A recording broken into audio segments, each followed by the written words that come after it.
రైతుల ఈ ప్రభుత్వంలో నష్టపోయిన పరిస్థితుల మధ్య చంద్రబాబు నాయుడు గారు ఇప్పటికైనా కళ్ళు తెరవాలి, గుంటూరు మిర్చి యార్డుకు రావాలి, వచ్చి రైతుల కష్టాలు తెలుసుకొని రైతులకు కనీస గిట్టుబాటు ధర వచ్చే విధంగా రైతుల కోసం చంద్రబాబు నాయుడు గారు గట్టిగా నిలబడకపోతే తీవ్రమైన పరిణామాలుంటాయి.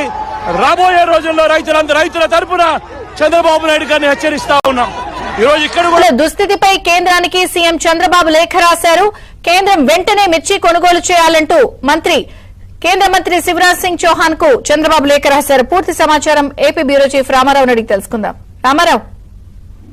విజయ్ చంద్రిక, కేంద్ర వ్యవసాయ శాఖ మంత్రి శివరాజ్ సింగ్ చౌహాన్ కి ఏపీ సీఎం చంద్రబాబు నాయుడు లేఖ రాశారు. రాష్ట్రంలో మిర్చి రైతుల దుస్థితి వివరించడంతో పాటు ఈ ధరలు పడిపోవటం వలన మిర్చి రైతులకి ఆర్థిక నష్టాలతో కూరుకుపోతున్నారు అని కూడా ఆయన ఈ లేఖలో వివరించారు. ముఖ్యంగా మార్కెట్ ఇంటర్వెన్షన్ స్కీమ్ కింద వెంటనే మిర్చిని కొనుగోలు చేయాలని కూడా ముఖ్యమంత్రి ఆ లేఖలో కేంద్ర మంత్రికి విజ్ఞప్తి చేశారు.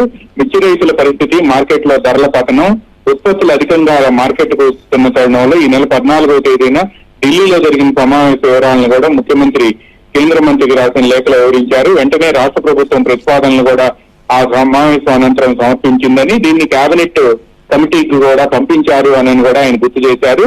రాష్ట్ర ఆర్థిక పరిస్థితి దృష్ట్యా మార్కెట్ ఇంటర్వెన్షన్ పథకం కింద మొత్తం వ్యయాన్ని కేంద్రమే భరించాలి అని కూడా ముఖ్యమంత్రి ఆ లేఖలో